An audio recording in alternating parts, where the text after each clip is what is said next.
Assalamualaikum warahmatullahi wabarakatuh.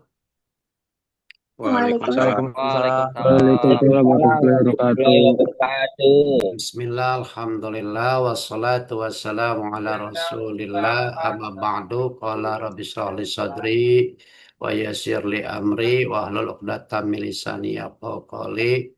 Allahumma ftah lana hikmataka wansur alaina min hazaini rahmatika ya arhamar rahimin. Rabbi zidna ilma warzuqna fahma, radina billahi rabba, wabil islami dina, wabi muhammadin nabiyya wa rasulah. Ah, Adik-adik mahasiswa, pada kali ini kita memasuki pertemuan ke-12 sebagaimana jadwal yang telah ditentukan oleh kampus Raharja, bahwasanya pertemuan ke-12 ini kita kuliah online. Oleh karenanya bagi mahasiswa yang belum bergabung disilahkan bergabung, dan bagi mahasiswa yang kebetulan hari ini eh,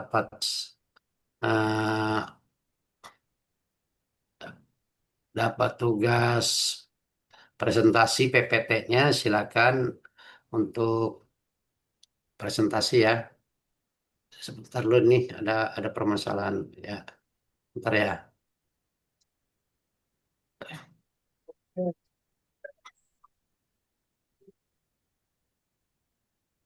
Ya. Pada yang bertugas untuk presentasi pada hari ini, saya persilakan dengan segala hormat. Silakan, Edil. Oke, ya Pak. Iya. Assalamualaikum warahmatullahi wabarakatuh. Saya dari kelompok 11. Ini saya akan mempresentasikan materi tentang dakwah. Sebelum kita masuk ke materinya, saya mau memperkenalkan teman-teman saya dulu. Yang pertama itu ada saya sendiri, ada Khairun Nisa, ada Muhammad Syariful Nisa, ada Raja Maulana, dan ada Salman. Oke, eh, kita lanjut ke pengertian dakwah dulu yang akan dibacakan oleh Nisa. Boleh Nisa? Oke, baik.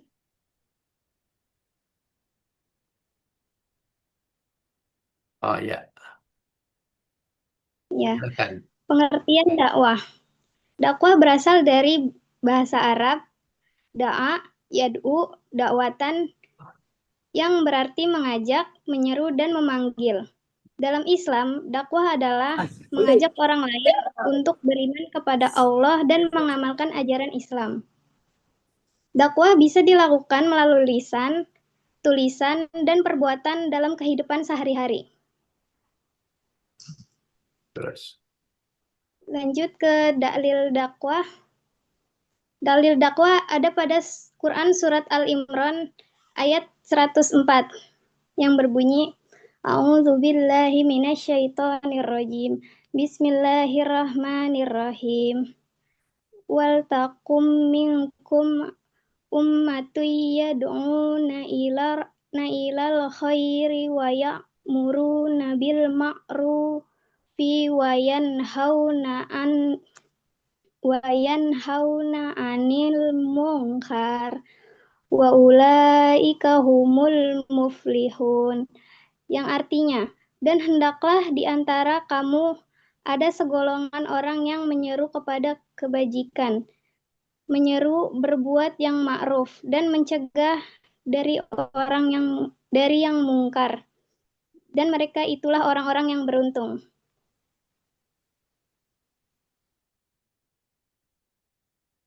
Oke, setelah kita eh, tahu pengertian dari dakwah itu sendiri dan tadi teman saya juga sudah membacakan dalilnya, kita akan masuk ke bagian esensi dakwah. Esensi dakwah di sini ada 5. Yang pertama itu dakwah.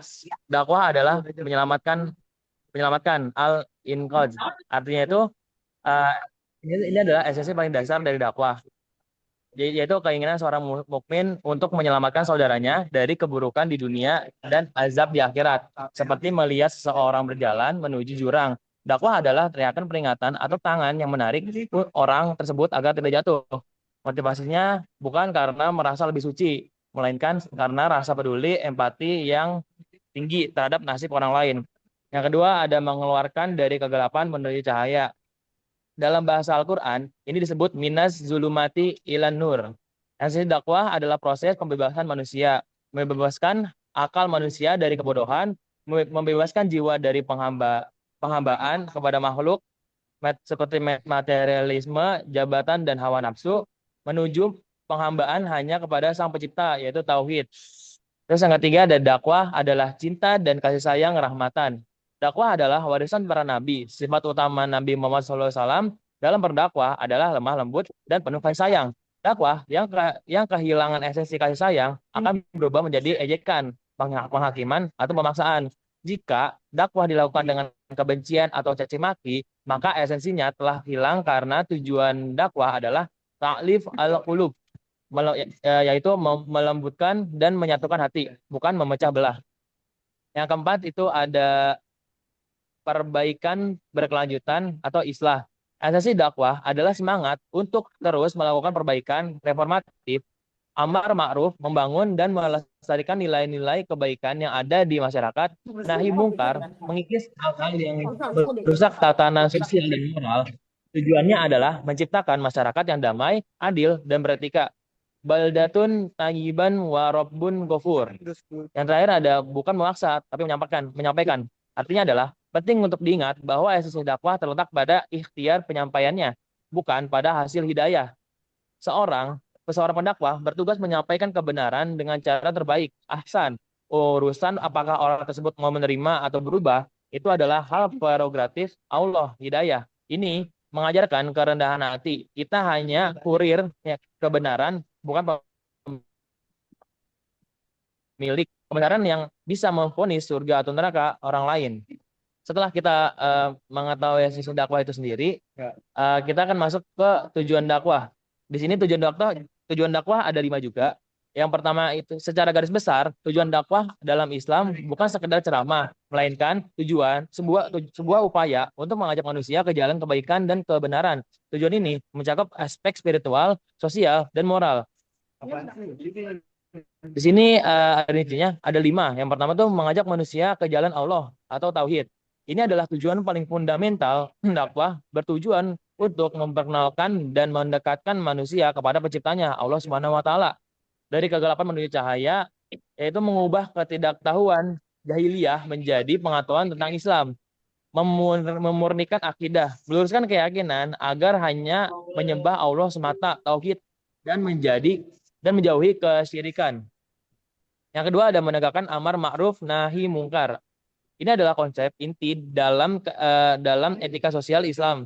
Berarti amar ma'ruf itu mengajak atau memerintahkan untuk melakukan hal-hal yang baik dan bermanfaat. Sedangkan nahi mungkar adalah mencegah atau melarang perbuatan yang buruk, merusak, dan dilarang oleh agama. Tujuannya adalah menciptakan lingkungan masyarakat yang sehat, aman, dan bermoral.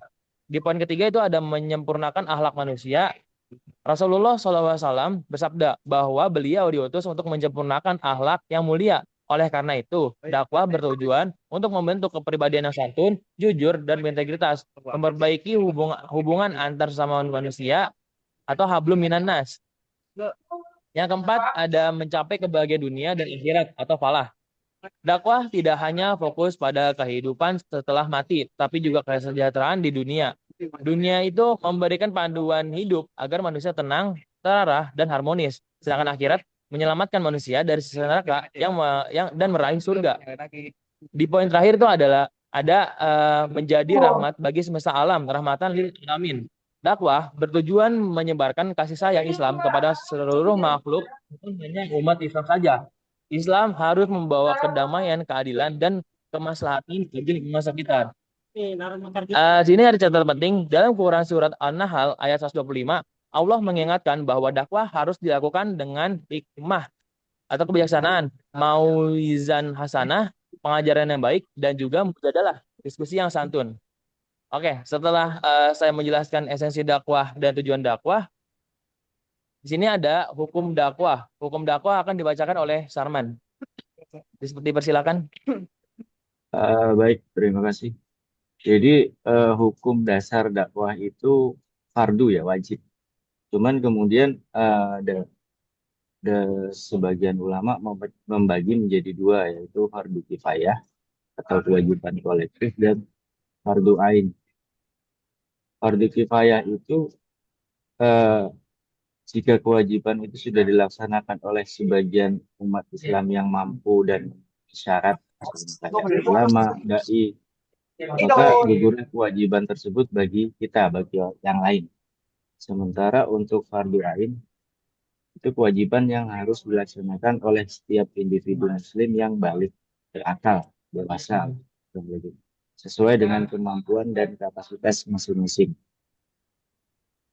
Jadi kesimpulannya, fardu ain ini eh, dilakukan sesuai dengan kapasitas dan kemampuan ilmu kita. Misalkan menjadi contoh atau menasihati keluarga terdekat atau menyampaikan sesuatu yang kita tahu itu benar. Sementara untuk fardu kifayah itu dilakukan oleh kelompok khusus yang memang keahliannya memang memiliki keahlian yang mendalam. Seperti misalkan ulama, dai, lembaga dakwah, kurang lebih seperti itu untuk hukum dakwah. Selanjutnya, Oke, setelah kita mendengar penjelasan dari Sarman, kita lanjut ke jenis dakwah. Di sini jenis dakwah tuh ada 3. Yang pertama tuh adalah berdasarkan metode penyampaiannya atau media. Ada juga berdasarkan objek atau target audiensnya, dan juga ada berdasarkan pendekatan dan budaya politiknya. Di sini kita akan langsung masuk ke metode yang pertama, yaitu berdasarkan metode penyampaian dan media. Boleh di next, Pak?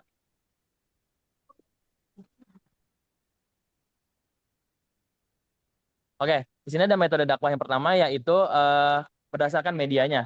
Jadi uh, ini tuh yang paling apa ya? Yang paling uh, sering dipelajari. Di sini ada 4: bil lisan, bil lisan, bil hal, ada bil kalam, dan bil ma'al. Bil lisan itu artinya dakwah dengan kata-kata, ceramah, dan pengajaran. Contohnya kayak ceramah, khutbah Jumat, pengajian, atau podcast, atau sekedar nasihat lisan kepada teman gitu. Terus yang kedua ada bilhal. Bilhal ini dakwah melalui perbuatan dan keteladanan dalam kehidupan sehari-hari. Contohnya itu kayak menunjukkan akhlak jujur saat berdagang, membantu korban bencana, membersihkan lingkungan, atau mendirikan rumah sakit atau sekolah. Terus yang ketiga ada bil bil kitabah. Bil kitabah itu dakwah melalui tulisan, buku, artikel, dan media sosial. Itu tuh contohnya kayak menulis buku agama, artikel, buletin, atau di era sekarang tuh kayak bikin caption positif lah di media sosial gitu, kayak di Instagram. Terus yang terakhir ini adalah uh, harusnya nih mujadalah sih tipoknya. Dakwah bil, artinya tuh dakwah bil ma'al. Itu tuh artinya dakwah dengan menggunakan kekayaan atau dukungan finansial untuk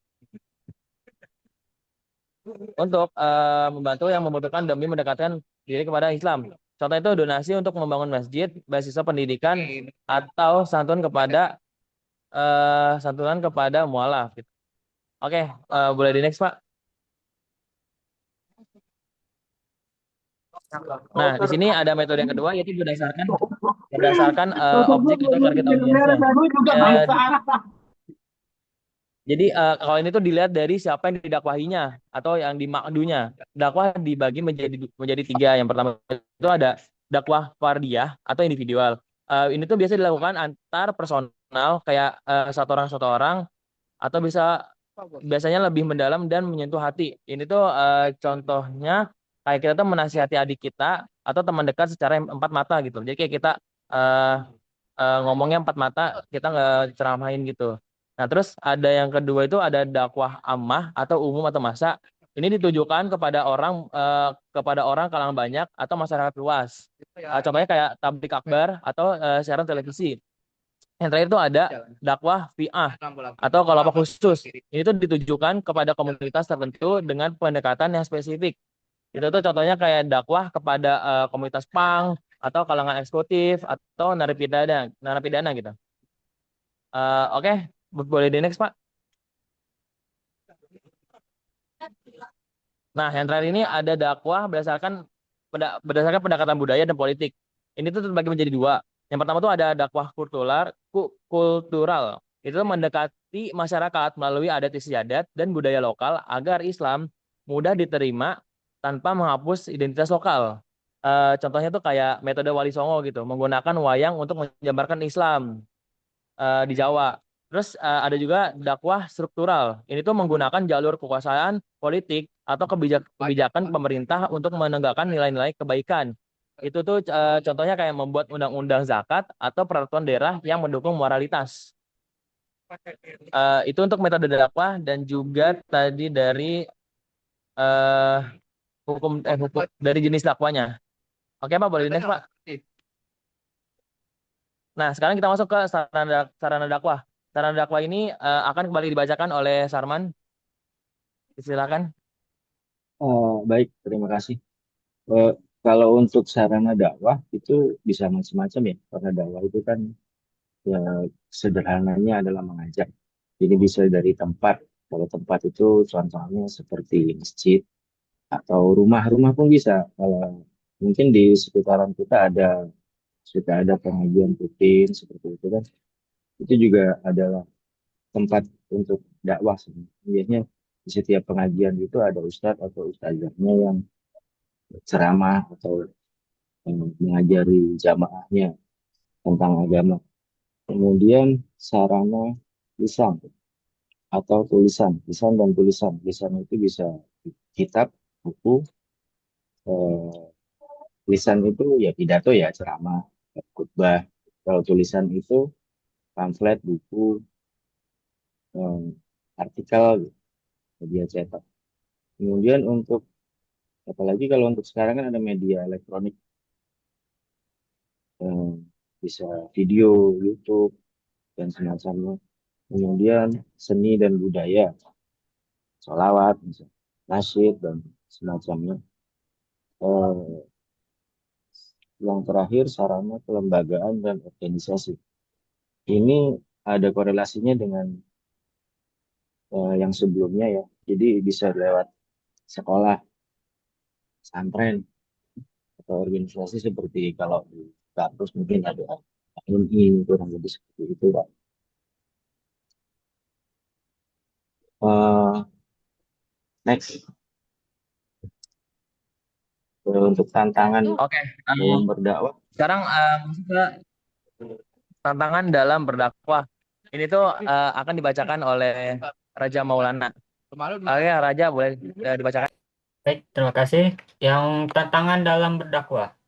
Yang pertama, kurangnya pemahaman Islam yang benar. Banyak masyarakat yang hanya memahami Islam secara sepintas tanpa menggali lebih dalam berdasarkan hadis atau Al-Quran. Akibatnya, muncul pemahaman yang dangkal, keliru, dan bercampur.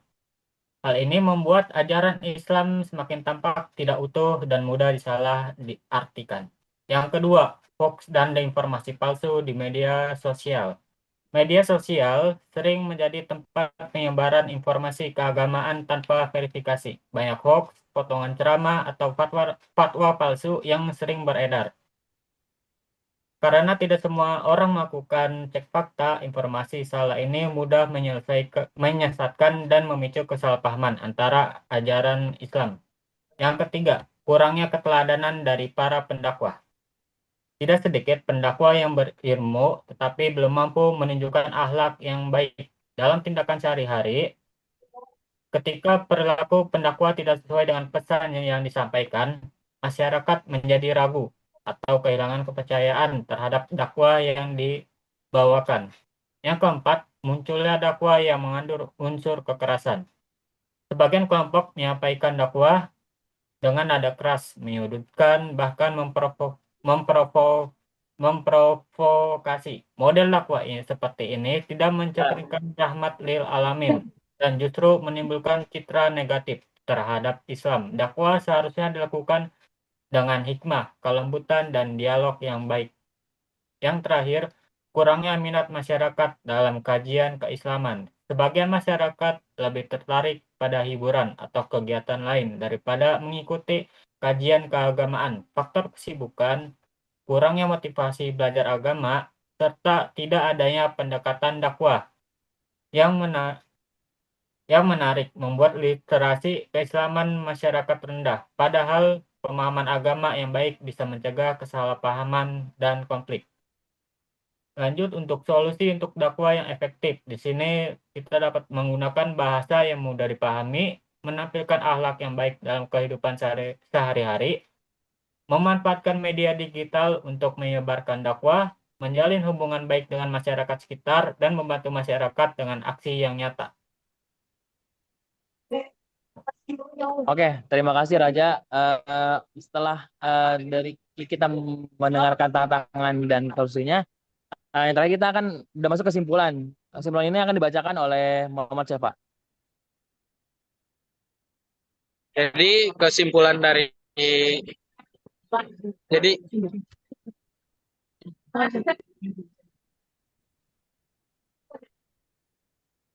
kesimpulannya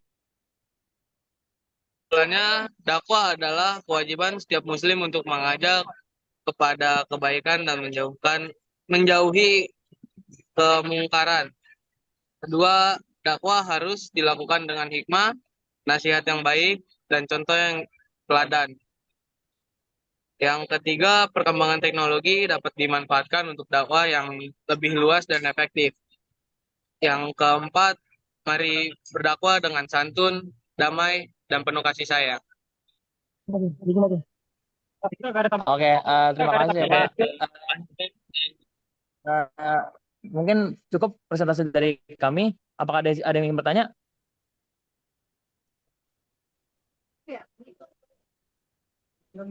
Ayo kita akan buka sesi pertanyaan. Silakan yang ingin bertanya.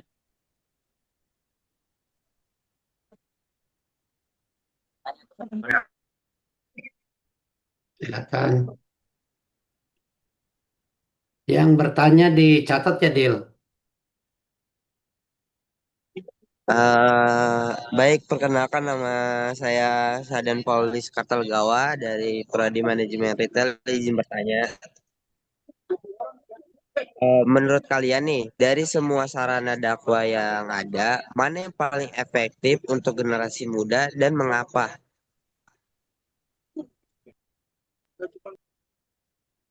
Oke, terima kasih Sadan atas pertanyaannya. Mungkin ini akan langsung saya jawab ya. Kalau menurut kami sendiri, dari semua sarana yang udah dibacakan tadi, menurut kami yang paling efektif buat zaman sekarang dan buat Gen Z itu mungkin sarana yang melalui media. Karena kan zaman sekarang tuh media sosial tuh udah luas banget lah, ada Instagram, ada TikTok, ada Facebook. Jadi kayak kita kalau mau berdakwah supaya lebih nyampe juga ke orang-orang lebih luas gitu loh. Jadi sekarang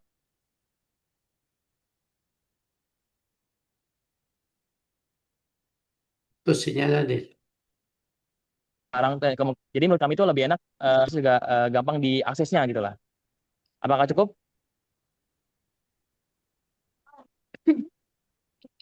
Oke, baik, cukup. Terima kasih. Silakan Oke, yang ada lainnya. lagi. Ya, saya mau nanya, Geraldo, ya. nama saya Geraldo. Saya mau nanya, eh, kan banyak nih ya pendakwah yang mengajarkan agama Islam itu dengan tidak dengan terpaku oleh Al-Quran. Contoh ada beberapa ulama nih yang agak mengajarkan itu melenceng dari agama Islam. Nah, kan kita tahu di agama Indonesia ini ada Kementerian Agama ya. Nah, kenapa sih kasus ulama ini tuh kayak nggak bisa diberesin secara cepat? Harus pasti lama banget. Nah, pertanyaan saya itu, kenapa? Kan soalnya ini kan ini ya mengajarkan yang tidak baik. Nah, kenapa kasus ini tuh kayak lama banget diselesain? Contoh kasusnya, Geraldo, seperti apa?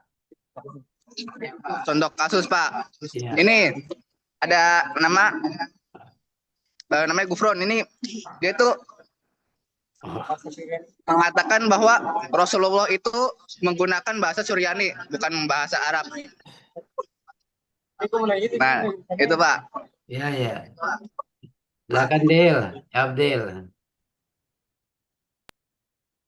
Terima kasih Geraldo atas pertanyaannya. Bagus banget pertanyaan, bagus bagus. Jadi tadi pertanyaan tuh intinya adalah kenapa kalau kasus-kasus kayak begini tuh susah bertangani gitu ya? Ya. Susah bertangani. Kalau menurut saya sendiri ya, karena di Indonesia itu agama Islam tuh ibaratnya mayoritas gitu kan, mayoritas. Jadi kayak kalau menurut saya, kalau menurut kami sendiri itu kayak kita tuh nggak bisa sembarangan kalau di Indonesia ya kayak menangkap ulama karena mungkin ulama itu ibarat apa ya? Mungkin punya bukan ilmu ini, bukan ilmu itu, punya pendidikan agama yang lebih baik. Tapi kan kita nggak tahu juga nih dia tuh benar atau enggaknya gitu kan. Kenapa nggak kenapa ditangkap susah? Mungkin karena polisi Indonesia atau Kementerian Agama Indonesia juga nggak mau sembarangan buat nangkap gitulah. Eh, terus Cukup kali Del ya. apa lagi ya? Waktunya tinggal 10 menit lagi nih Del. Oh ya Pak. Coba. Udah cukup dua aja Del. Iya sayang. Ya, sudah cukup. Apakah cukup? Cukup. Ya, Gimana tuh? Ya. Ingin bertanya tuh. Makasih Aidil. ya. Dil, nanya Dil. Nggak udah cukup ya. Boleh ya. Ya, ya. Ini pertanyaannya dua dua aja ya Del. Selanjutnya aja. ya Pak. sekalian tadi di pemakalah Aidil dan kawan-kawan bagus, cuman didominasi sama Aidil kayaknya pemaparannya sama Sarman ya. Yang anak perempuan cuma sekali-kalinya tuh. Yang lainnya juga cuma sekali. Maksudnya pemaparannya sudah bagus, terus juga PPT-nya sudah bagus, jawabannya juga sudah mengena ya. Cuman ada pun kekurang puasan dari jawaban, nanti kita perbaiki pada saat kita di tatap muka ya. Kita sama-sama. Saya cuma menanggapi tadi siapa tuh? Geraldo ya? Siapa tadi tuh? Yang nanya terakhir tadi. Ya Pak Geraldo. Ya, Geraldo, bahwasannya eh, pemahaman kita di dalam beragama itu memang berbeda-beda. Artinya ada ulama yang memang menguasai fikih, ada yang menguasai ilmu hakikat atau tarekat atau marifat gitu ya. Ada juga yang menguasai ilmu tafsir seperti Pak Quraisy Shihab. Ada juga yang memahami ilmu hikmah dan tarekat yang digabung jadi satu, tarekat sofistik ya. Atau sofistik yang ini. Jadi yang apa yang diwakili oleh siapa tadi itu yang tolong di mute ya yang bunyi. Adapun yang berkembang pada saat ini dakwah agama itu seperti tadi yang dicontohkan kasus Pak Gupron itu beliau menggunakan uh, memang beliau itu latar belakangnya seorang ahli hikmah dan kemudian menjadi ahli torekat gitu ya yang mempelajari torekat memang bahasanya belum bisa dicerna sama orang awam gitu ya sehingga kita kadang-kadang jangan boleh menjustis. Artinya kalau kita belum mampu menakar bahasa ini, jangan kita menjustis. Oh itu salah, itu belum tentu salah. Karena kan bahasa Suryani juga bahasa sebuah daerah ya.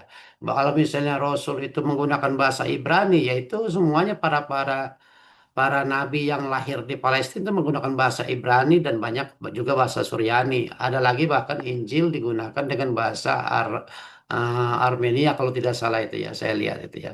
Nah, itu banyak sekali gitu ya.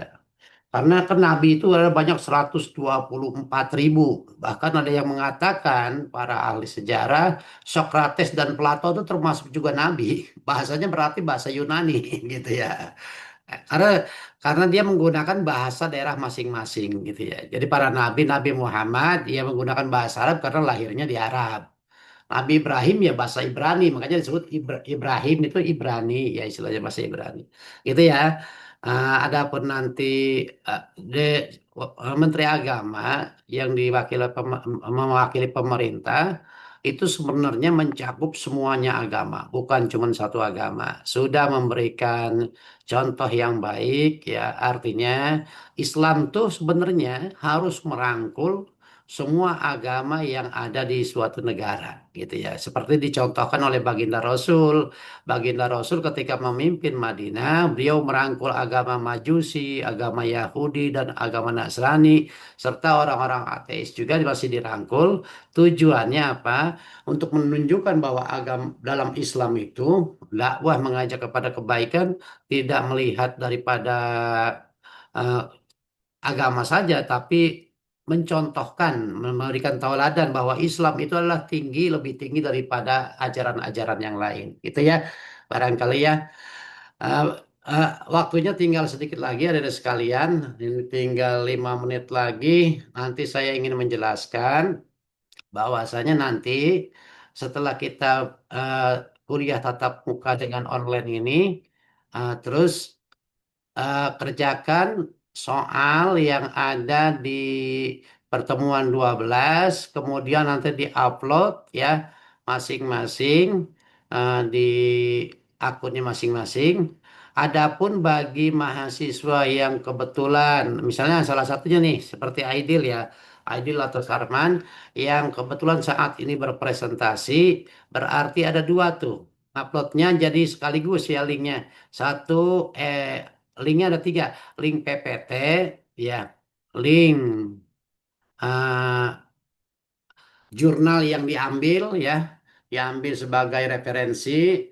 Terus yang bertanya juga tadi kan dicatat ya. Nah, link docnya, terus sama link jawaban dari soal yang pertemuan 12. Nanti sekaligus di itunya ya, baru di enter atau di submit ya, di submit sekali. Jadi 4 tuh. Kalau bagi yang bertugas hari ini, ya, kalau yang tidak bertugas cukup link pertanyaan dari jawaban dari pertanyaan yang ada di slide 12 terakhir, halaman terakhir ya.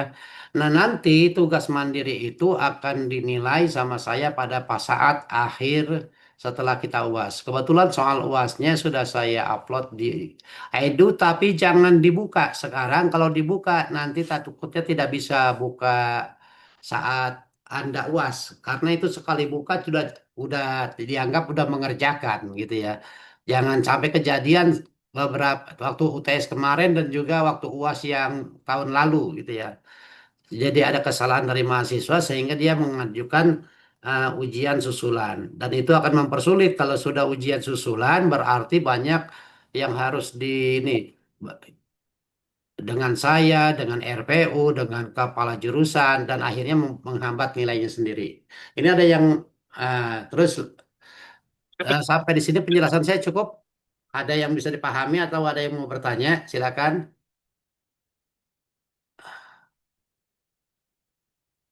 Sudah cukup, Pak. Ya, selanjutnya ini ya,